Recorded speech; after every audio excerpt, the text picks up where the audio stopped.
Another day in the NBA here, and even though there's unfortunately no Ryan Rollins on the slate, the work continues on as it always does here on the Splash Play channel. We're going to dig in and compare my projections to some of the industry leaders out there, in particular our friends over at Stokastic. We'll see who the top plays are, who the top value plays are. We'll also go game by game, check the ownership along the way, see where the leverage lies. I'll show you guys my data from 10,000 contest simulations. I'll hop over to Stokastic, see what their sim thinks without my interference of the best ROI lineups. We'll do a hand build, and by the end of this video, guys, you'll know all the industry's must plays along with my splash plays for today, January 28th. Let's get into it. I hope it was a good slate for you guys yesterday. I feel like it was such a high scoring slate, or rather so much the chalk hit in a major way yesterday that did make it tough to make a real run at first place, but hopefully somebody out there did. I know you always have some decent finishers amongst the community here, so hopefully it was a good day for you guys, even if you didn't finish in the big cash up top. But we got another slate to get into, and it's a massive one today. We got 9 games, so I feel the pain in my loins already.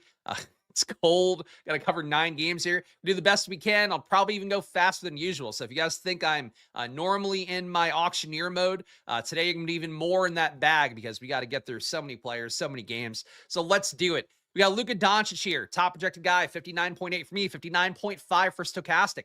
Facing a Cleveland team today that's fairly depleted. No Evan Mobley now, in addition to still having no Darius Garland. The total here for the Lakers, still not a particularly bad one. You are getting 116 implied points, 119.5 for Cleveland. So the combined 235.5 total is a pretty strong one on today's slate. But Luka, we know the big upside. The big thing is that he gains some tremendous usage from having Austin Reeves out. He's also, anyway, no matter what situation he's going to be in, high 30% usage rate, high 30s rather, percent usage rate. And overall this year, he is putting up in every situation 1.6 fantasy points minute, accounting for no Reeves, and the total and the matchup with Cleveland. I would have him at 1.7 DK points per minute today. So for Luka Doncic, the big thing is that field's not there. 5% ownership, 8% is what I'm getting in my top 10,000 lineups here, or top 10,000 contest sims is a better way to say that. For Luka Doncic, I think he's one of those players where we talk about a lot on a day where everybody's getting to a Jokic, everybody's getting to Luka Doncic as your top pay-up option. It's so easy to get there with all the value. That's when I think of Luka Doncic, generally a little bit less value. If he goes for 80, goes for 75 even, he's probably still going to make winning lineups. But when the ownership is there, you're sort of already paying that price tag ownership-wise. A slate like today where you don't have really great value, only 5% owned by the field, I think that's where the upside's a little bit higher to try to get to Luka. 10%, 20% if you can, whatever you're putting in, 20 max or 150 max. I think for Luka Doncic, just not a lot of ownership that way. First game of the slate, too, on a slate where we do want to have theoretically some late swappability. But I think if you're willing to give up that spot for Luka Doncic early on, I just hope that the value comes together around that lineup. I don't think it's a bad idea in what should be a competitive game against a Cleveland team that, again, is at this point greatly depleted from where they've been historically. Jalen Johnson at number 2. We got 14% exposure for me right now across, again, that top 10,000 lineups. Basically, what this number is how many times that player is in a winning lineup across the 10,000 sims I run. For Jalen Johnson, 5% ownership for the field right now. Do you think he looks a little bit better in my data for having really not just no Porzingis? That's still going on. You also have guys like Austin Newell not available. The G League roster pretty well stacked with guys that are normally in the Hawks rotation. So for Jalen Johnson today, I believe for Atlanta, only 11 guys expected to play minutes. Only 11 guys expected to be available, 10 of which Stokastic right now projects to play minutes. Keaton Wallace, they don't expect to be in the rotation very much. It's all a good situation for Jalen Johnson. So his rates obviously take the uptick for having no Porzingis in particular. Still having no Trae Young. He's off the team now, but still, and you have to update his rates for that still because there was a time this year where Jalen Johnson was playing alongside Trae Young. But even with those guys on the court for part of the time this year, he's put up 1.36 DK points per minute, accounting for those guys out today. I'd have him closer to 1.5, actually 1.48 if you want to be accurate to the decimal point. So Jalen Johnson, to me, another guy here, 5% expected owned by the field. Harder to get to these guys today because we don't have great value. But I do think he's worth trying to get to no matter what value you have to take on to get there. So Fields at 5%. I have 14 right now. This is going to be an ongoing theme amongst the pay-up options. Seems to me like they're all a little bit too lowly owned. Jaylen Brown at number 3, guy in the thumbnail today. The reason I made the thumbnail this morning before the projection data was out from Stokastic, so I didn't have to check the market for to see what the ownership was going to be. But Jaylen Brown, I thought would look good at 9,900 facing Atlanta. He looks good in my data, 51.1 projection. Stokastic has him at 48.5. And for what it's worth, I am high on Jaylen Brown today, high on Jalen Johnson. Stokastic a little bit lower on both. They have these guys under 49 fantasy points. I have them, 52 for Jalen Johnson, 51 for Jaylen Brown. But Jaylen Brown, to me, the big thing is that he has that tremendous usage rate, just shy of 37% on the year.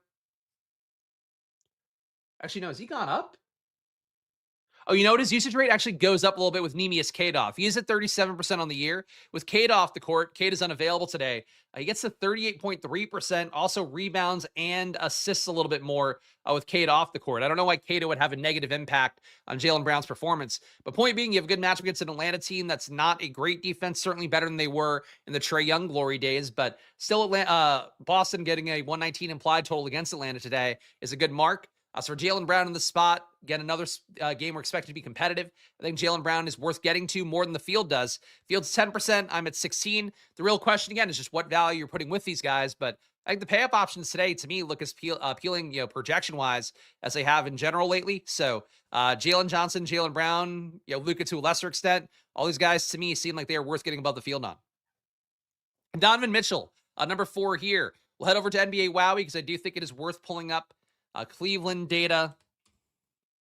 We've not had a lot of situations this year with Mobley and Garland off the court, but now they're both unavailable.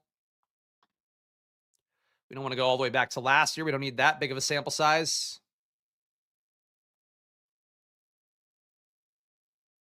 All right. Oh. What are we doing here? Come on, NBA Wowie. All right. You'd see here, Donovan Mitchell, 41% usage and 610 possessions. So, like we talked about the Ryan Rollins yesterday, the rates when we get to 1,000 possessions, we're talking about as stable as you can get moving forward. 608, we're close. We're not all the way there. But his court time this year without Mobley, without Garland, 41% usage, 6 assists per 100 possessions, 62% true shooting. So he's shooting really well despite having theoretically more defensive attention crammed his way. 1.54 DK points per minute for Donovan Mitchell. You got 1.3 for Jaren Allen. Only 0.7 for Dean Wade. Not a big uptick for him. Naquan Tomlin, as much as he's going to play, 1.1 DK points per minute for him. DeAndre Hunter, 1 flat. Jalen Tyson, a rounded up 1.1. Craig Porter Jr., not super impressive at 0.93. Doesn't seem like they're ready to give him a ton of minutes lately, but he can always earn more. The big thing, though, is that all these guys in Cleveland look a lot better, including Donovan Mitchell, that 1.5 fantasy points per minute number. We're talking about, better than Jalen Johnson's, highest projected number for me today. We're talking about not quite Luka Doncic tier, but about as close to that as you can get. So I think Donovan Mitchell worth the field's 19% exposure. I'm getting 20, but really do like this Cleveland Lakers game environment. Wish it weren't the first game on the slate, on a slate where we do have like 9 games. You're going to have games that are going off until 9:30 p.m. Eastern today. You want to have swappability on paper, but still think you want to be at least with the field on these Cavs and Lakers players because they're really good plays in a game that I just don't see somebody pulling away meaningfully in. Wembanyama, got to save some time here. Tough matchup versus Houston. Minutes not being that high. Price tag is pretty high at 10-2. You have Devin Vassell back in the mix, which is not really a big deal, but it is one more guy who gets shots up at a pretty good clip. Just Wemby, not a guy I see the purpose to get to on a lot of slates. And today, too, we have so many guys here that are highly projected that have no ownership, really. Even Donovan Mitchell, I think, on another slate would be like, 33% owned as opposed to 19. I just don't see the reason to get to Wemby, but that alone can be the reason to get to Wemby because, my thoughts, much like yours, our first thoughts are always going to be pretty chalky. That's sort of the nature of how that goes. Anthony Edwards was already ruled in today after the bizarre ruling out last time out in a game that clearly Minnesota was not trying their full strength against because Golden State wasn't either. But Anthony Edwards, $9,300 salary. My projection a little bit lower than Stokastic at 44.4 compared to 46.7 in their data. Fields at 9%. I have 8. I really have no feel for Anthony Edwards besides the fact that Dallas is a little more competitive. I think that people realize this year it's a good defense. But for Minnesota, never a team I'm like dying to get to generally when they are at full strength. And for today, let's see. Their total 117. The game total at 227.5. I mean, the Minnesota total is not bad. The game total, not great. Slight pace up. I don't see a big case for Anthony Edwards, but look, any player's got a projection this high, like you put a standard deviation 2 on him, like they're gonna get to a spot where that ceiling will look really appealing. So that's just what Anthony Edwards is. Like you want to play him with the field, probably. If you're playing 150, if you didn't get him in lineups, I don't think you're crying over it.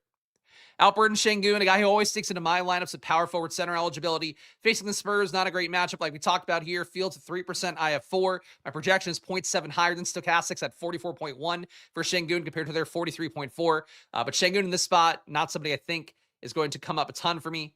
Still highlighting Anthony Edwards. Steph Curry. So facing Utah today, obviously a very soft matchup on paper going against Utah with this 9K salary. That said, my projection at 44. Stokastic has been 47.6. The rates for him just don't take that big of a jump up, which Jimmy Butler off. Like he gets a little bit more usage, but he's still hovering around 1.3 and change fantasy points a minute. So function the same guy. Guys like Brandon Pajemski get more usage, get more role. Moses Moody, same thing. You go down the food chain, like really all the other Warriors benefit a little bit more than Steph Curry does for Butler being out. That said, against Utah, it is a soft matchup on paper, so the ceiling is there. I just don't know that 34% owned when we have this many guys who project to me as better values. Like Steph's cheaper, but I'd rather get to Jaylen Brown. I'd rather get to Donovan Mitchell. I'd rather get to Jalen Johnson. I'll take Steph over Edwards and Şengün, but I have 18% Steph right now. Fields at 34, and I don't see that changing too much for me here. Pascal Siakam, Fields at 9%. I have 7. Good matchup against Chicago. The lack of center options for Indiana now as they go a little bit smaller lately. Guys like Jay Huff, excised from the rotation. Isaiah Jackson barely playing as well. So Pascal Siakam benefiting from that a little bit on paper, but still at his price tag, 8,800. Think we are mostly paying for the ceiling there. 4.8x value, 9% for the field. I have 7. And just not a big stand. Chicago, though, no issue with the matchup. Another game that should be competitive in Indiana as well. Their total in this spot, 116.5 at home. Not a bad total. They're still a 2-point dog, but don't mind Siakam. It's just, the slate's so big, you can't play everybody. LeBron, 4% for the field. I have 3.4, not coming up here. Does it return to Cleveland, though? Maybe that gives a little more spice. There were some reports that came out this morning via social media about LeBron. The Cavs apparently would be very happy to take him back if he decides he wanted to come back to the Cavs in the summer. Does that matter? Not really. But LeBron back home feels like a little bit of a narrative boost, and he has been a better player overall this year with Austin Reeves off the court. Again, the rebounding has come into shape a little bit more lately for LeBron as well. And the All-Star break, not too far away for him too, so maybe a little more exertion these last few weeks. For LeBron here, I don't really see it in the projection, but no issue with LeBron conceptually. It's just like LeBron and Luka today, not going to be owned. And, certainly they both could hit. They're going to score all the fantasy points basically for their team against Cleveland. And Jalen Brunson going against Toronto here at 8,500. For the Knicks today, you're going to get no Miles McBride, so a little bit of a weird situation. Stokastic not updated for that in the data, so I had to guess on the minutes a little bit before the show. Basically just gave some extra to Jordan Clarkson, some extra to Tyler Kolek, and then I think I hit a few on Diawara or one of those guys. I forget who. We'll see when we get to the Knicks. For Jalen Brunson, though, disappointing yesterday for the Knicks. Had him in a few lineups, and he just wasn't that good. But the usage is there. Facing Toronto should be a competitive game. Toronto's defense better than people realize. My projection today, though, is a little bit higher on Jalen Brunson. I'm at 41.5. Stokastic has been rounded up 40. So I'm getting 6% rounded up. Fields at 3. Again, a lot of spread out ownership here. It's sort of what happens if you have a balanced portfolio. But, the big things for me, Steph Curry, not as appealing. And the top pay up guys, the Jalen's in particular, to me more appealing than Field has right now. We're to sort by value, guys. Before we do that, please make sure to hit that like button and subscribe. Goes a long way for me here. Again, I'm just one guy every Monday to Friday at 2 p.m. showing you my gambling in the NBA, and that does come with a lot of process here. And the results have been good for me this year. Hopefully, they've been good for you guys too. I know a lot of people in the community have done well. We've had guys like our good friend Will won 100K a couple weeks ago with the launch of the Splash Play site. Now we've had some guys finishing top 10, finishing a top on tournaments as well lately. So the work continues on here, whether you're just here for free to watch the videos, or if you want to be part of the community more, get my projections and data on the splashplaypodcast.com site that you're seeing here on screen. I'm going to be here regardless. So join along for that ride and help me out by hitting that like button and subscribe. Of course, check out Stokastic too, 15% off. Click the link down below, then go over there and enter the promo code SPLASH, and you'll get 15% off when you're checking out. It's any package as well, weekly, monthly, yearly even, and it's any sport too. So if you want to get in for NBA, try NFL too for the home stretch, you can do that. Obviously this week, probably not a great week to do that. Do that next week for the Super Bowl. But either way, click the link, use the promo code SPLASH. Half the money you pay to them comes back to me too, so it's a big way to support what I'm doing here if you want to get yourself great tools. And again, really idiot-proof lineups, which I think is a really important selling point for DFS, given there's a lot of bad lineups out there on a nightly basis. And last but not least, $5 to join here. If you want to be part of the live chats and get into the Discord, you can see the updates of the top projected players, top value plays, top owned plays whenever I push an update.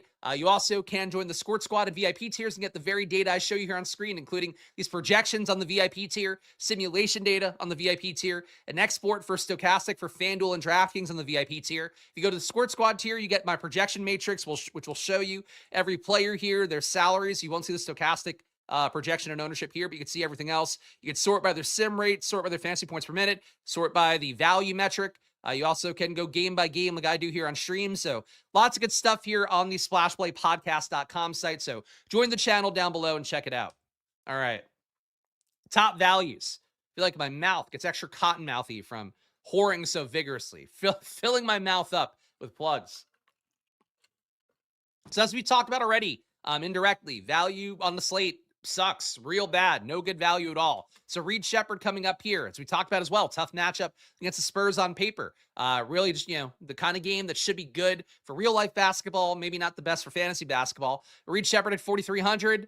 These kind of spots, his handle is just really not good enough when they do start to press. Happened the other day where he was playing in crunch time for the Rockets. They took him out because he got like double teamed, gave up the ball, turned it over. That's my concern point for Reed Shepherd in a spot like this. That said, still a good price tag at 4,300. My projection too, higher than Stokastic's. I have him at 24.2. They have him at 21.7. As a result, I'm getting Reed Shepherd in 24% of my top 10,000 contest sims here. Fields at 13%. So again, Reed Shepherd, not the kind of play that I'm normally dying to get massively above the field on. That's the case again today, which don't have great value.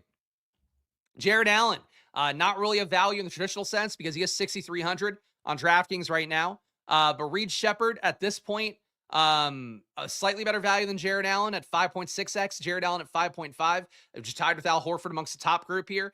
So Jared Allen's going to make a lot of lineups for me. Right now, he's in 29% of my winning lineups. I think practically if I were to build, the 30 lineups or whatever I'll put in tonight across the big tournament in one of the 4-point play, if I had to guess, Jared Allen probably makes more than half of those because I think he'll just represent a player that is hard for me to knock down as a core play. As we saw before in the NBA Wowie data too, he's putting up over 1.2 fan sports minute this year when you have Evan Mobley off, when you have Darius Garland off. So I think for Jared Allen, it's a good spot. Lakers, obviously no big men of note we're super worried about. Ayton will do the best he can, but Jared Allen, I don't think is going to be super inhibited there. I think Allen's a good play today. He's going to be a lot of my lineups, I think more than the 29% I have right now in the sim exposure. Everything you need at the tip of your fingers as you're half listening to your daughter's band concert tonight. Oh, there we go. That's, if you're building DFS lineups, I think it's important to get them in bright and early here. My data will allow you to do that so you can focus on the beautiful sonic rhythms that are going to come out of a child's concert. Depends how old the child is. I guess if it's high school, it might actually be good. If it's like 10-year-olds, younger than that, you're there for the show. You're not there for the quality performances. Al Horford, we got a 24 projection for Stokastic, 24.2. I am at a rounded up 24, 23.7. Al Horford's put up 30 a few times this year, but hasn't done it since January 7th. It's not happening very often, but again, another guy facing Utah here. You don't mind it. On a slate we have no value as well. He is 4,300. So Al Horford, your chalk value. Again, if this speaks to the slate, it's a 9-game slate. We have no value. 41% ownership for the field right now. I am in 49% of my winning lineups. He is a good play in the data, unfortunately. But Al Horford, if there's better value that opens up, would be happy to move off that a little bit more, even if he's still probably make a good amount of lineups. I think no matter what, power forward, center eligible, that helps. Max Christie for me, I have a little bit higher than Stokastic at 28.8. They have him at 27.7. That gets him into 26% of my winning lineups. Fields at 21% for Max Christie. Christie, just one of those guys getting a lot of minutes right now for a Dallas team that needs guys that can play defense that aren't just high usage guards. They're going to impede Cooper Flagg's growth. And I'm directly talking about Brandon Williams. So apparently Mavs fans hate him. A lot of Mavs fans too mad at Najee Marshall lately because he's getting a lot of shots up, and their belief, which frankly is pretty fair, is that it all just hurts Cooper Flagg's development a little bit because he's not getting the usage he could get otherwise. But Max Christie at 5,300, it's not a bad price tag. We don't have real value on the slate. For guys like him and Pele Larson, I think these are the reasons these guys are popping up. Pele Larson, I think he'll be owned more when Stokastic updates. They had not updated yet for Davion Mitchell, downgraded to doubtful. When a guy's doubtful, we take him out of the data set. Stokastic does it the same way. It's where I got it from, so full credit to them. But that said, for Pele Larson, playing 35 minutes in games lately, he does have pretty big minutes upside. This Miami rotation that's moved around a lot lately. Khalil Ware's questionable, but he's been largely excised from the rotation lately. So Pele Larson, I think benefiting from the tide of just being a good defender and not fucking up in a way that he has to constantly get called out in press conferences like Khalil Ware by Eric Spoelstra. So Pele Larson, I don't know what Khalil Ware does, but just Spoelstra's always he's getting better. And it's oh, he's awful again. And he just doesn't play for, or he's getting benched for Jovic a bunch. And it's Now, he's been banged up. That could be part of it. But anyway, the point is, like, with whatever the rotation moving around now, Pele Larson in the good graces, at least temporarily, for Miami. 5,100 playing Orlando, not a great spot, not a great salary, but on a slate with no value, I think he's going to come up now because Davion Mitchell being out just opens up some more stats for everybody, basically. He creates a lot of assists. Those possessions just kind of get distributed evenly amongst everybody else. Peyton Pritchard, fields at 11. I'm getting 21. We'll say that for Peyton Pritchard, don't think he's anything special today. My projection is about 1.8 fantasy points higher. And as you guys know, like, to me, the big reason I make my own projections, like, oh, cool, the data makes me different by a little bit. Yesterday it resulted in me. Frankly, there were things I did data-wise, talked about in the Discord. Like, I was getting Sadiq Bey in so many lineups. I'm like, what is, like, my data must be wrong. Because, like, I had him 6 points higher than Stokastic. And he was coming up in, like, 80% of my lineups. So I was like, let me keep him in 20 so I'll be above the field, whatever. That ended up being a thing where I didn't want to mute that. There's one other player, too. Ryan Rollins is another one, too. I knocked down a little bit. But there's one more I just knocked down in my data and I shouldn't have. When you make your own projections, like, you want to ride at those stands, I do try to point out my discrepancies because, like, I don't think you guys should have to die on the hills that I'm dying on. I try to keep my projections aligned mostly. But that said, sometimes you see stuff that's a little bit different in the data. Peyton Pritchard, I always have him a little bit better than Stokastic does. I think it does reflect, too, the stuff I talk about a lot here where my projections weight this season a little bit higher than Stokastic's does. So I think for Peyton Pritchard, it's a reflection that he has gotten better this year and is now playing to a level that, there's reliable here in a spot where you have a good total against Atlanta. So Peyton Pritchard, I don't mind getting him in lineups, but 21% field at 11. It's just like, he doesn't thrill me or anything. I question the ceiling too when you have Derek White, when you have Jaylen Brown available. But I like the matchup. Tyler Kolek at 3,100. I have him for 18 minutes now.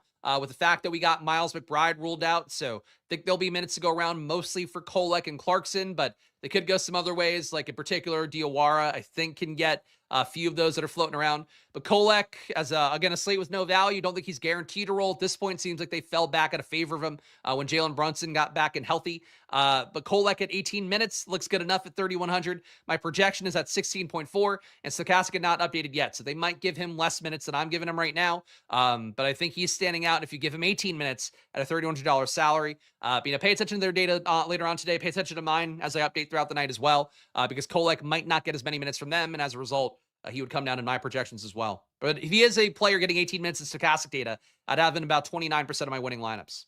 And I would guess too the Fields ownership would come up too to like at least 20. Rudy Gobert, 16% for the field. I got 20. Gobert went nuts for me the other day with Anthony Edwards out. That was great. Obviously, good matchup, too, going against the Skeleton Crew Golden State team. Today, going against Dallas. Dallas can brick some shots, but I don't think it's quite of a spot I want to get to and force my way to if that's an opportunity. But I think he looks okay at 16% owned. I got 20 at about a 33.4, 33.5 projection in Stokastic's data. I think Gobert's fine. Jalen Johnson, despite being 10K, is the top value here. Again, just a guy that's a little bit underpriced in my data, but Stokastic data would disagree. They don't think he's even a 5X play. Amari Williams with Neemias Queta out, expected to get 24 minutes in Stokastic data right now. That gives him a 19.2 projection for me, gives him 16.8 in Stokastic's numbers. It's enough to get him in 13% of my line. It's 8% of theirs. I do think that Luka Garza, a pivot point there for sure. Whichever one of them starts, I assume it would be Amari Williams, but doesn't mean they're guaranteed run, but I think they're both playable enough on a slate where we just don't have great value right now again. Not to keep beating the same point over and over again. We got Jaylen Brown here. 34 minutes for him projected. Gives me a 51 projection. We've talked about him enough already. Again, I think he's worth more than 10% for the field. I think it's a good spot against Atlanta. But certainly Jaylen Brown, priced more than appropriately enough. And then in Stokastic data too, he does not look like a great play. Shamet over Kolek has been favored when McBride's been out. Yeah. It still doesn't mean, like, I think Shamet's already getting like 16 minutes in the data. I don't think he's going to get a lot more. I think they just split it. We do more into Kolek if Hart and Mitchell Robinson is out. But if Hart were out, Hart would mean Diawara definitely gets more minutes. Kolek could potentially get minutes as well. I mean, we need to know at this point who's in or out. I can't really give you guys the various different permutations. Again, it's possible too that Stokastic just does what Georgia says and gives Shamet some more minutes. I don't think any of them's going to look great, though, like unless they give one of them all the minutes, and I don't think that's likely. I think it's just going to be a thing where you get more. I mean, if you got Hart out, I think at that point it gets to be like your key guys start to look really good with Towns, with Anunoby, and with Brunson. But then also, I think that, and I guess Bridges too. But I think too, like at that point, you might get start to consolidate more. If Hart's in, though, I think they're all just going to be like about an 18-minute projection play, and none of them will look that good. And I hear you about looking for cheapies, but we got a lot more to look for, I think, as the night goes on. All right, we're gonna go game by game here again. I'm gonna try to make better time than I normally do which might mean skimming over some stuff a little bit faster. But guys, show some love if you can. Make sure to hit that like button and subscribe. Again, 9-game slate here. Lots of shit to prep for. Lots of things I'd update right before the show too, because Stokastic hasn't touched their data since 11 a.m. But that's the way it goes sometimes here. I do the best I can to give you guys a good product here at 2 p.m. every weekday, Monday to Friday. And of course, Stokastic too does a great job as well, giving me a good look at what a lot of people be playing tonight with a lot of success across the industry. So strap in here, hit the like button and subscribe, and help me keep fighting that good fight against the YouTube algorithm every Monday to Friday at 2 p.m. And again, check out Stokastic as their data updates, as their tools update as well. You want to take a look at them, check it out. Link down below. Promo code SPLASH over there gets you 15% off any package. And last but not least, for this go round, $5 to join the channel here if you want to be part of the live chats, or if you want to get to the Discord and see my updates whenever I push data, who are the top projected plays, who are the top value plays, who are the top owned plays. Get that on the Splash Play Discord. You join the Squirt Squad tiers, you get more, including this very matchup screen. And the VIP tier, you get everything I have across the NFL and the NBA. It works in both too. Basically, get the same tier across all the sports. So I think it's cool stuff we're doing over at splashplaypodcast.com. But the way to join is down below. And help me God for you guys. Please figure out how to use the Discord login, because I had like 3 people yesterday that couldn't figure it out and then did. But the way to get access to everything too is like if you join the YouTube channel, then sync it with Discord, and then use your Discord login on splashplaypodcast.com, and it'll know your role. You would access everything you're supposed to right away automatically. But for some reason, that's been hard for people, and it's frustrating because I know it works, but trying the best to get to everybody's requests as they come in. And I do appreciate you guys who support the channel, give it a shot. I just, sometimes a little more user errors than I would like, and I'll try to figure out a way to get less user errors for all of us is my hope at some point. All right, Lakers at Cleveland here, 235.5, one of the better totals on today's slate. Actually, is it the best right now? Hold on one second. I'm just looking at all of them at once. I should have a rank next to the totals on this screen. Second best in the slate, behind Golden State and Utah. But right up there with anybody else as well. Would say that for how it looks, though, Lakers-wise, again, not a lot of ownership for the field. I think it's worth getting more on Luka slate where nobody's going to play Luka and people want that late swap ability. I think it's a good time to get him above the field. That said, above the field at 20%, I think is more than enough. 25% definitely, I think it'd be more than enough. But 5% for the field, you don't have to get crazy here. Just make sure you have some Luka, I think, if you're playing a 20 max, especially 150 maxes. LeBron, 4% for the field. I have 3.4. Nothing here that really matters too much on that front. Laravia, 4% fields at 7. Yeah, I see nothing here for the Lakers I could really make a case for besides Luka and LeBron. Usually my rule of thumb is if a Laker mixes in like a Rui, who's hit for me lately. Laravia's been okay once or twice lately. It's fine if they get in there. I don't think you want them a ton across your portfolio unless they're LeBron, unless they're Luka, or unless those guys are out. Once I get enough members, I can outsource tech support. Well, the thing is, there shouldn't be tech support. The thing is, I built the site in a certain way where it's sort of like setting up an Airbnb where I just want it to be like, oh, you get your key, you come in, it's real easy. But I do think people are not used to using Discord as an intermediary for this stuff. People get really confused by syncing YouTube to Discord. So I get it, but also it might be a little bit of an age thing. From what I've seen too. But we all do the best we can. I get it. So we'll keep working at it, and hopefully you guys can get in without a lot of effort on either of our parts. That's the dream. I just want you guys to get in your Airbnb and have a great time and me not have to think about it. The Cavs, 119.5. I'll clean it up after the fact. I won't even charge you a cleaning fee. Cavs, 119.5 implied here. Again, no Garland, no Mobley. Despite that, though, not crazy ownership here. 19% for the field on Mitchell. I've got 20. Think he is really a player, though, that can push it to another level here that he's not really priced for. If he is putting up 1.5 fan sports minute or something like he has put up in the past this season without Garland, without Mobley on the court. Jared Allen, I think the biggest rate uptick by a really big margin here. The fact he's producing over 1.2 fan sports minute with Mobley and Garland off just means that he becomes a more focal point of the offense. So I think he is a player that's absolutely worth getting to at 6,300 more than the field. And right now I have him in about 30%, Fields at 17. Jalen Tyson getting 14% for myself, Fields at around at 14. Think there is big upside for him. He's really been your biggest gainer in terms of this Cleveland rotation this year. Still don't think he's a great player in terms of fantasy, 0.95 fan sports minute, but he is a great shooter this year. 63% true shooting, 47% from 3 is crazy. He's the opposite of DeAndre Hunter, who's just missing absolutely everything. Has gone stone cold after shooting so well last year. But, Tyson 6,600. You are paying full boat for where he is right now as a 5x value. DeAndre Hunter probable today. He can gain a bigger role. It did earlier in the year in times where Mobley was out. But Hunter, I just don't think the tides are flowing his way at this point at a 5K salary. The case you can make for him is like kind of a Chris Middleton case on yesterday's slate where like he's been so bad, but he's got a shot. So there's more minutes to go around for him. But I just know he's guaranteed those minutes. Does seem like he's fallen out of favor a little bit in the rotation.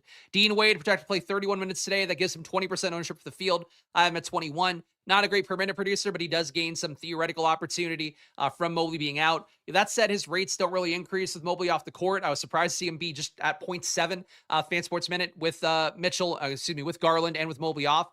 Not the leap that a Mitchell takes, not the leap that a Jared Allen takes, even a Jalen Tyson takes. So I'm not crazy about Dean Wade, but at 4,200, he'll play a lot of minutes and he's cheap.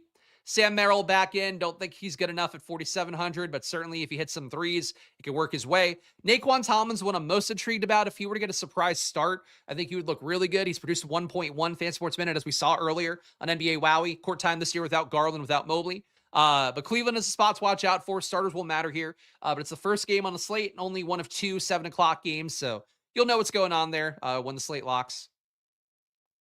Chicago at Indiana with 235 implied points here. Not a lot to love for Chicago. Last game, Josh Giddey playing off the bench got to, I believe it was 27 minutes. Let me pull up the rotations here real fast because I don't like saying things that I'm not 100% sure are true.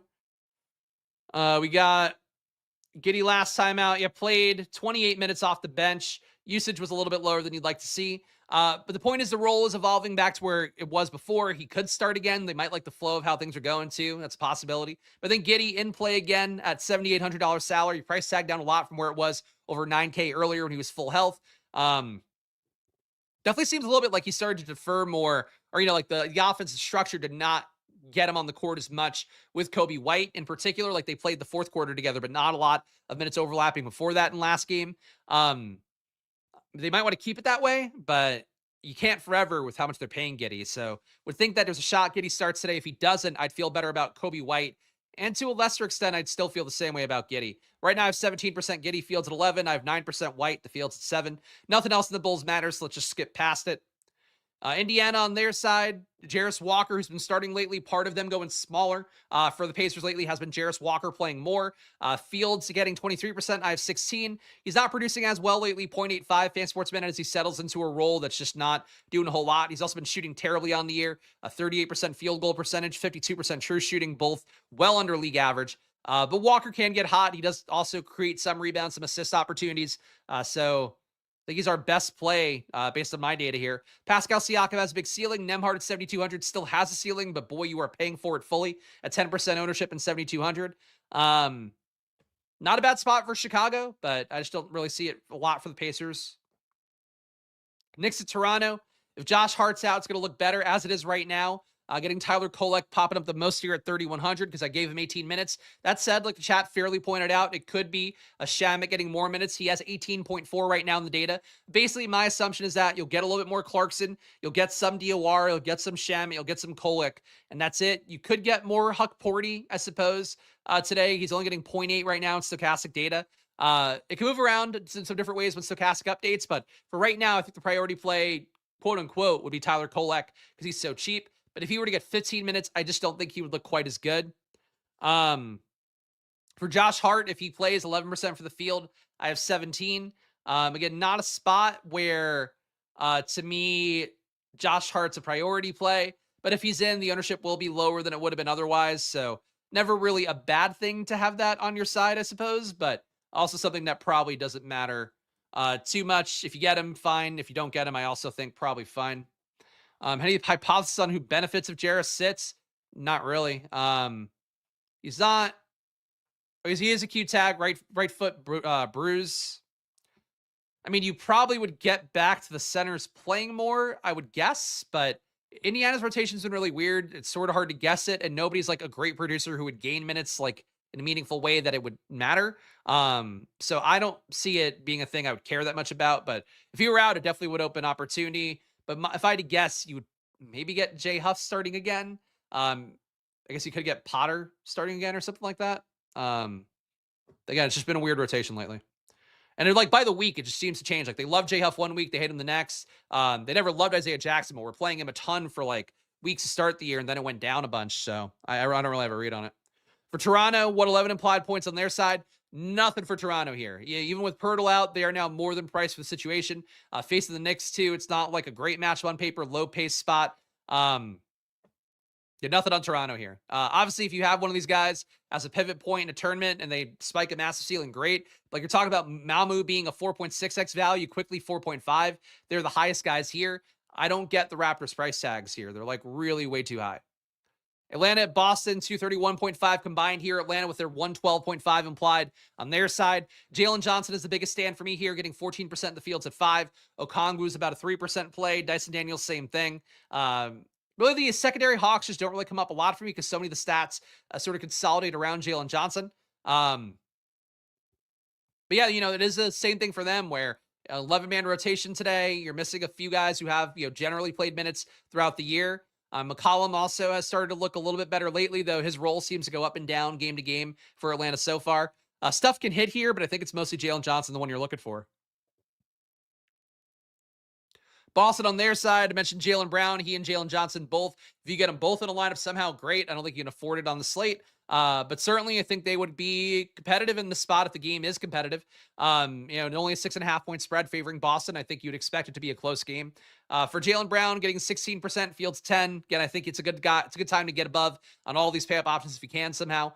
Derek White, 14% for me, fields at 8. Peyton Pritchard, I'm at 21, fields at 11. Really, Boston, always a team that looks pretty decent to me, but taking Cade out does help them all out a little bit more. Amari Williams is a value. Probably will start, would be the assumption here in the data. Could be Luka Garza as well, but Amari Williams, not a great producer at only 0.77 fan sports minute on the year. Accounting for the matchup here, I'd have him at 0.79 today. It's enough to get 13% exposure, but the field's at 8, not a big stand. Luka Garza, I'm getting 1%. The field's at 3. If he were to start, that would look a little bit better. He's a better producer by a good margin compared to Amari Williams, just a 1 fantasy point per minute guy. And he's also on 70% true shooting, which is unsustainably high, but like he can really stroke it when he does shoot. If you got a Garza start, I would like that more than Amari Williams. If you get an Amari Williams start, we don't have any value right now, so he's an okay play. Important to keep in mind, though, that this is a 7:30 start time, so maybe you lose some flexibility if better value opens up if you play too much of any of the Amari Williams tier of guys. Orlando at Miami here. 228.5 combined points, 113 implied for Orlando. Paolo Banchero has a ceiling like we always talk about. The projections don't really support him too often. I am lower by about 3 fantasy points on Banchero today, 40.9 for me. Stokastic has meant 44.8. Desmond Bain, I am getting more than the field of 6%. The field's at 5. Not really a noteworthy stand there. Anthony Black, 4%. Fields at 1. Noah Penda getting in 22% of my lineups, fields at 5. He's a good per minute producer at 0.95 fantasy points per minute, but the minutes not the most secure for him necessarily. Definitely the ceiling of minutes, not always there for him. But, we don't have value, and he's 3,400 and shooting guard, small forward. So a guy that rebounds, creates some peripherals, and, can shoot better as the year goes on. I don't mind getting Noah Penda right now with the lack of value we have on the slate. Miami with no hero, with no Davion Mitchell. Nothing coming up hugely for me here, though we did talk about Pele Larson being a guy that looks more appealing in my data. Got him at 6%, and I think that number will come up when Stokastic updates and actually gets him into the player pool more for Davion Mitchell being unavailable. But I think for the Heat, there is an opportunity because Mitchell does create a lot of assists. So, Drew Smith as a value, I think playable. Pele Larson as a value, playable. Jaquez, I think his minutes are starting to look better. Played 35 last time out for Miami. Norm Powell, I have at 9%. The field's at 6, whatever. But, really, they're missing 2 guys that are noteworthy. I think it's sort of priced for it, but don't mind getting to Miami here. But on paper, the total's not fantastic going against Orlando. Charlotte at Memphis. Brandon Miller. There was some weird stat where, he's got the most games of scoring 30 real life points on 100% true shooting out of, I think he's got the 3rd most out of everybody in the NBA ever. There's some stupid stat like that on social media where of course these always half stick in my brain. It's probably totally useless to mention it to you guys. But Brandon Miller is such a streak shooter. For a guy that's shooting under league averages here to have that many games shooting, perfectly in a game is kind of nuts. Not literally perfectly, but about as well as you can in terms of the average points he's scoring per shot. But Brandon Miller, I have at 17%, fields at 14. I think because of that reason, sort of to tie it all together, that's why you don't really mind getting Brandon Miller on a slate. He's priced okay. He's a 5x value. But, like he does have a big ceiling if his shots just fall, and it's true of any basketball player, but I think especially true of Brandon Miller. Con Knipple, probably a similar thing for him. Fields at 14%. I have 11. For how we have it for Charlotte right now, I think Miller and Knipple, fine. LaMelo, still minutes limited, obviously, but can explode in a short amount of minutes, fine. But nothing here, I think, is like a player that I can't imagine, the slate not existing without. And that's the case for a lot of games today. Memphis, I got nobody above 8%. Cam Spencer is the highest. Fields at 9, I got 8. Jock Landale, Fields at 6, I have 7. Kentavious Caldwell-Pope always pops up a little bit in my data. He's at 2%, I have 3. Cedric Coward, the Fields at 9, I have 3. I don't see it for Memphis here, but they're going against Charlotte, whose defense is still a little bit under league average. Frankly, Charlotte, Washington, two teams that I think are not as bad as they've been historically. People think they're just dumpster fire teams. Like Washington, really nice game yesterday versus Portland. Obviously, it's another kind of not great team, though they are 500 since Splitter took over as coach. But like for Memphis, somebody could go off against Charlotte, but I don't think it's as easy to go off against Charlotte as it was even earlier in the year, let alone previous years. Blowouts have been costing money lately. If you get more few minutes out of Milwaukee starters, would have hit on Rollins, 40 plus PRAs. Yeah. Rollins was short about 2.5 minutes yesterday. He had a good game. So I'm not too mad at what he did, obviously. I think I don't feel bad about my 49 projection, given that he put up a 45 and was short about 2.5 minutes. But, that's how it goes sometimes. Blowouts are unfortunately part of the game. Sometimes you benefit from it the other way too. We get the OTs. That's I think unfortunately just the variance of it all. It hurts more in betting though than I think a DFS. A DFS you should even out over time theoretically. Minnesota at Dallas, 227.5 combined points here. With Anthony Edwards in, still getting Julius Randle at a little amount here, 6%. Edwards at 8, basically with the field on both. Rudy Gobert, I'm going to get 20, the field's 16. Naz Reid getting 23, the field's 22. No noteworthy stands here, but Gobert and Reid feel like perfectly viable plays against a mostly depleted big man rotation for Dallas. I don't know if I wouldn't give Con Knipple all the credit for the Hornets' rise. I think it's like their players coming together more. And Knipple's talent certainly helps, having another shooter and a guy who can do more when the various players are injured. But Sarr is good, man. Sarr and like Klingon yesterday was like a really fun matchup. Klingon is getting like testy out there too. I'm not like I know our guy Robert from the Turd is like a big Klingon fan as a UConn guy, but like he was like out there. They were chipping at each other real hard. They were fouling real hard. And Klingon went off in that game too. But both those guys, like I think, are really fun centers, but Sarr like went at him. Sarr got some blocks. Sarr kept attacking the rim even after getting blocked by Klingon. That was actually, I know people don't like watching the dumpster fire games or like the shitty team games as much as I do, but like Portland Washington was like a very fun game yesterday. His performance last night surprised you? Yeah, he was like getting real like angry. Like he was getting chippy with Keyshawn George at one point too. Like he's evolving to something like a big, mean, nasty big guy who's gonna go hard after rebounds and like really try to block shots and also still try to dunk it on guys. Like he dunked on Sarr in a putback like really nicely yesterday. He's looking good. I think Portland's got hope too. Christie, 26% sim ownership for me. Fields 21. It's really the only stand I have here, getting Flag at 8%, Fields at 5. Not really the Cooper Flag matchup where it's a low pace spot against a bad defense. I don't see a lot to love here. Brandon Williams not even coming up for me. Fields at 19%. I got 1. I don't know why they're giving him that much ownership, to be honest, at 4,900 in that projection. Yeah, I don't see it for Dallas. Max Christie, fine, though. He'll play a lot of minutes. Mostly sucks, though. Golden State and Utah, highest total of the slate, as we talked about earlier, with their 239.5 combined points here. Golden State with 124.5. That is a really high total. Does maybe seem like the Steph Curry going nuts spot. That said, I don't think you need 34% Steph Curry. Again, my projection's about 4 points lower than Stokastics. I don't want to be totally out on him. I have 18% right now. That's cool. Could see even boosted and getting it to 25, just so I'm not totally out on Steph in a spot where they have the massive total. But like at this point, it could be Pajemski hitting shots. It could be Melton doing stuff off the bench. It could be hopefully Al Horford has a value getting there that might be mega chalk today. I just don't think it's a guarantee that Steph goes nuts here, but that is a jarringly high total for Golden State going against a Utah team that we know plays really bad defense. Draymond Green also getting 20% for the field. I have 10 though, so I'm lower on him. Pajemski, 21% of the field. I have 17, a little bit low on him. Horford, though, I am high on. Again, there's no value on the slate, and Horford does project pretty nicely as power forward center at 4,300.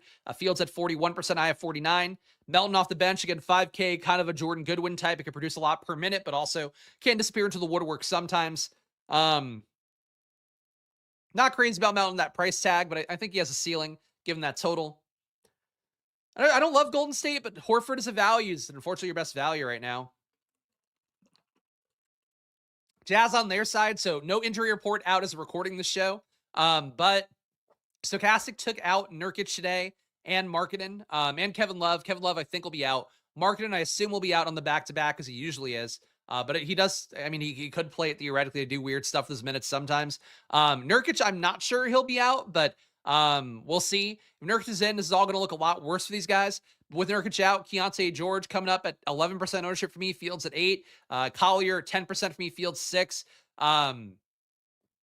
Walter Clayton, a little bit of a value, as well as a 5.1x guy. I think for the Jazz, they'll look better right now with Nurkic and Markkanen out. If those guys are in, though, the Jazz are going to not look very playable, I would think, besides trying to, mix in these guys a little bit, one in a lineup and hope they hit a ceiling. And last but not least, Spurs and Houston. I think we'll keep this video under an hour still, hopefully.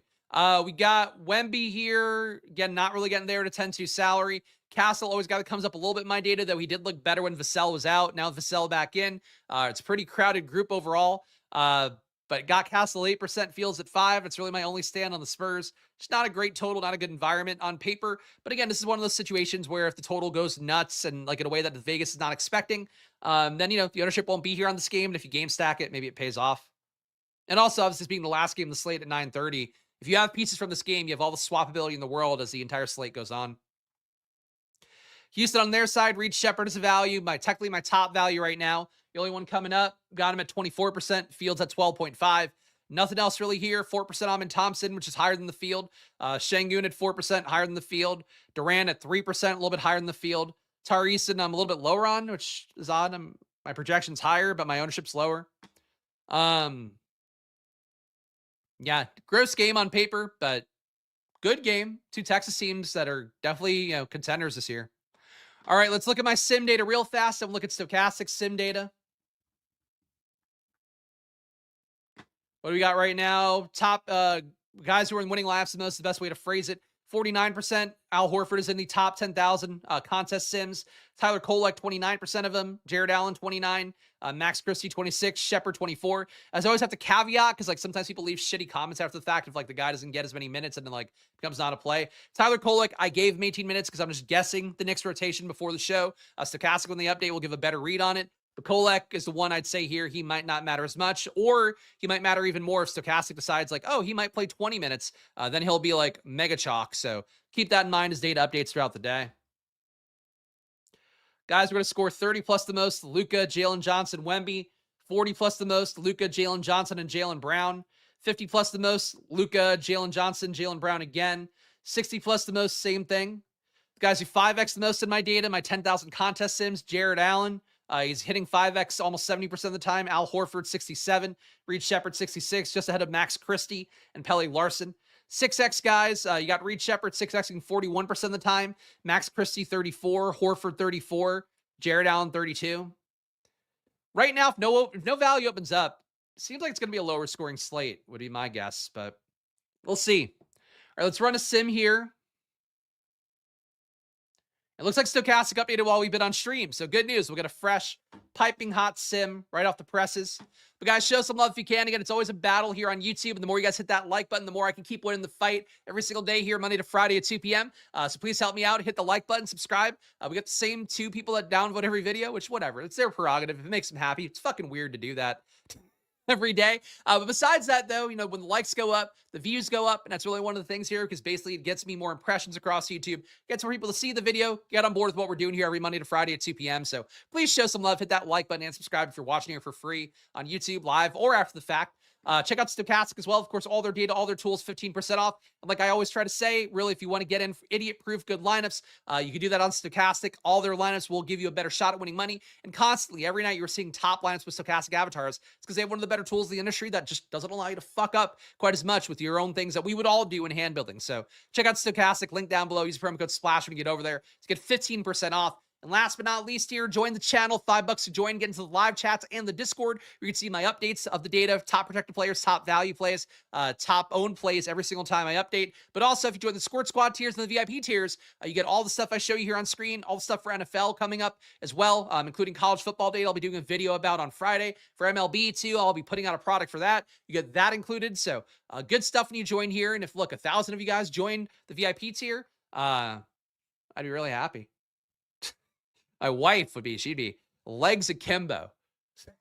I don't know. She'd be happier though. We got top 150 lineups. We got Isaiah Collier, Anthony Edwards, #1 ROI lineup according to Stokastic data. Jarris Walker, Al Horford. So he's making it in here as a top value. Jared Allen, Steph Curry, Draymond Green, Walter Clayton. I mean, playing Collier and Clayton on a day where we do have Keontae George in feels a little bit rough. But, on the assumption that Markkanen and Nurkic are out, they can all hit. Yeah, it's an okay lineup. Number 2, Isaiah Collier, Donovan Mitchell, Jarris Walker again, Naquan Tomlin. Again, if he starts, I'll feel really good about that off the bench. He's still got a chance. Jared Allen, Con Knipple, Al Horford, Karl Anthony Towns. Towns will look better if Hart were out for sure. Number 3, Pajemski, Max Christie, Cooper Flagg. We're getting a little bit of a Mavs stack here. Draymond Green, Jared Allen, Isaiah Collier again, Al Horford again, Karl Anthony Towns again. Cat's in 5 out of the top 6, it looks like. Stokastic loving Cat today. Number 3, Josh Giddey, Max Christie, Jalen Tyson, Al Horford, Jared Allen, Isaiah Collier, Draymond Green, Karl Anthony Towns again. And number 5, Steph Curry again, DeAnthony Melton makes this one. Norman Powell, Dean Wade, Jared Allen again, Isaiah Collier again, Horford again, Towns again. A lot more Towns than I would have thought.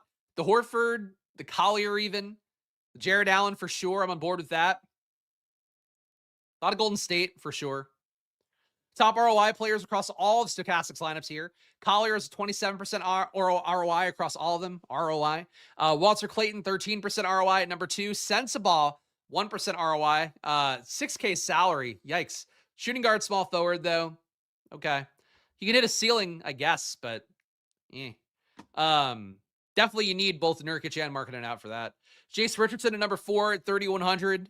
So they're not a Kolek household, it looks like.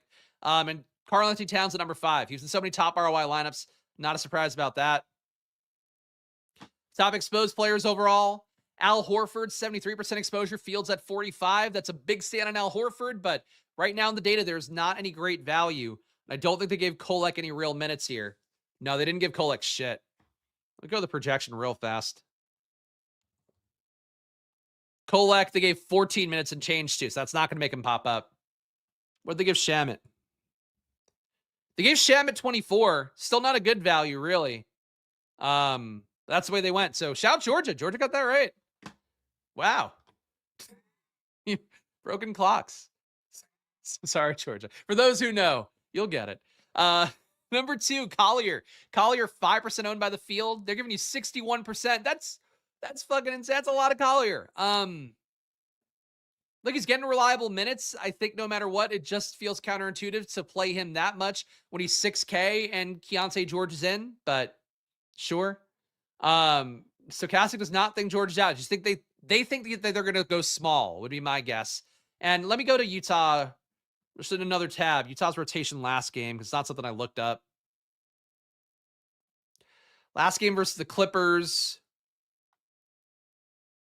I mean, Collier without Keontae George starting got 30 minutes, actually 29 and change. And Walter Clayton played 18. But Markkanen was in as well, and Love was in. I think it's just a choice about how the minutes will distribute, but I don't agree. Jared Allen, 48%, Fields at 26. So Jared Allen, I think, again, a rock solid player at 6,300. Balanced build where he gets a pay up option. I think he looks very good at center. Karl Anthony Towns, 41%, Fields at 14. These are really big stands on Collier, Horford, and Towns. Again, the Allen one, no issue with. Even the Horford one I could get on a slate without value. This Towns stand, 41%. I am surprised to see him come up that high. And Draymond Green at number 5, 35% exposure, Fields at 26. Look, if Steph goes nuts in this game with that total, that seems to be a field expectation. Odds of Draymond Green being better in that kind of spot is a little bit higher because he probably creates some assists, might even create some defensive peripherals along the way against a team like Utah. So I get Draymond coming up, but man, a 30-year line is having Draymond is noteworthy stand by Stokastic. Isaiah Collier getting 56% leverage on the field. Massive stand here on the field's 5% ownership. We talked about that enough already. Al Horford, 28% leverage on him. So he's in almost 3/4 of your lineups. Fields at 45%. Karl-Anthony Towns, 27% leverage. Fields at 14%. And Jared Allen, 22% leverage. Max Christie, 14% leverage. So big stands on those guys. Jared Allen just behind them at 10% positive leverage according to Stokastic data. Negative leverage plays Drew Smith, only in one of the top 150. That's a negative 12% leverage. And that does include their update for Davion Mitchell. So they do not think that Drew Smith becomes a particularly good play today, it seems. Derek White, negative 7% leverage. He's only in 4% of their top 150. The Fields at 11. Jaime Hawkins, only 1% exposure. Fields at 7. Hawkins playing real big minutes lately, but Stokastic not there. DeAndre Hunter, only one of the top 150 have him as well. Again, he sucked this year, but there are minutes to go around for him theoretically. And Cedric Coward, negative 6% leverage on him as well. Okay. Last but not least, let's do our single lineup sim here. Of course, always demand the fellas get a handy here, or the fellas demand it. I don't demand to give the fellas a handy. Please don't look at me like that. But let's pull this all in here. Let me pull up my player matrix here, the best tool to hand build with on the Squirt Squad tier of the channel. That much I can guarantee. Gosh darn it. I'll go Reed Shepherd. I feel like I always take the value early on here, but at point guard, he is a guy that is coming up sim-wise amongst all the top options. And I know Tyler Kolek is not going to look good in the data, so we'll roll the dice with Reed Shepherd. I'm going to go Max Christie at shooting guard here. Get another semi-value at 5,300. Not wish he were a little bit cheaper for sure, but if he's going to play 34 plus minutes like he is in Stokastic data, he has a pretty good shot at getting there. Small forward to be another cheap guy. I feel like Penda, Dean Wade, Brandon Miller if we want to go up a little bit more. Let's go Dean Wade, I think. Get another value. Maybe go a little too value-laden up top here. But Horford as well at power forward does sim the best for me. Now we'll have a lot of money to spend for our last 4 spots here. Center's got to be Jared Allen. Leaves us 8,500 left for the last 3 spots. Oh, good call. Thank you for the exclamation point as well. Oh, correct Lee. Never mind. We got... All right, so the team so far, I'll scroll back up because that's my bad. I do forget to tab over sometimes. Shepherd, Christie, Wade, Horford, Jared Allen. 3 spots left, 8,500 left. I mean, the field would go Steph. We could afford Luka. I mean, I could afford whatever I want at this point. I'm going to go Jalen Johnson at forward. I wish that Jaylen Brown's not a guard, right? Yeah, no. So I have to go utility for Jaylen Brown at this point, which I guess is fine. So we're putting both our Jalen's in. That leaves us 5,700 left. Champagny or Shed? Why are these guys so expensive? Champagny at 3.7x value? No, thank you. I can't go that way. Let's just go Luka instead at guard. Or Donovan Mitchell. Let's go Donovan Mitchell. Donovan Mitchell, Jalen Johnson, 5,900 left at utility. Oh, we can go to their boy Collier. The sim loves Collier. All right, so let's run the sim now. The team again, we got Reed Shepherd, Max Christie, Dean Wade, Al Horford, Jared Allen, Donovan Mitchell, Jalen Johnson, Isaiah Collier. That's good. 63% ROI, 0.2% win rate, 2.2% top 10 rate. Doesn't cash so much. That'd be probably mega chalk. All right, that team works.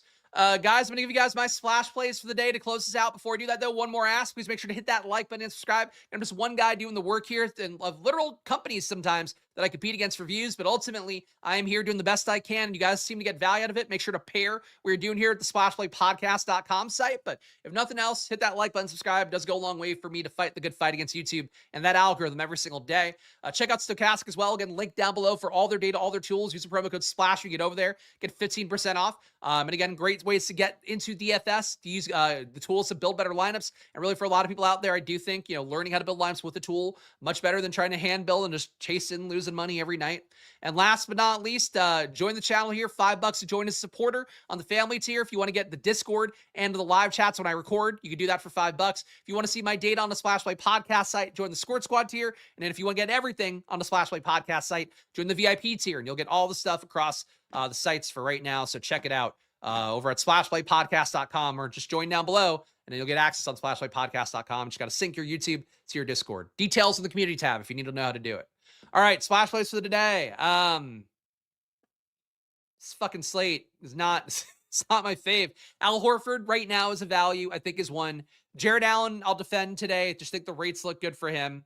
I like Donovan Mitchell, but I don't think he's a splash play. I don't think he's going to make enough of my lineups to make that as an argument. Let me sort by value. I guess Reed Shepherd, as of right now, if there's any better value that opens up, I'm hopping right off that train. For right now, though, I think Reed Shepherd looks okay at 4,300. Christie, too, again, looks okay. These are the worst splash plays ever. And if you could pay up for Jalen Johnson, Jaylen Brown, I would love to do that. Donovan Mitchell, too. Like, I think those are three pay-up options I like a lot. Luka, I like too conceptually. I don't think I'm going to get there quite as much as the other three, but tough spot. I usually give pretty good splash plays, I think. Tough ones today. But gamble responsibly, guys, especially a 9-game slate where we have no value. It's going to be a real important time to gamble responsibly, even though it is always money time here on these channels. Follow me at Chris Spags. Follow the show at SplashPlayBets on Twitter at SplashPlayPod. You can find my NBA and NFL content.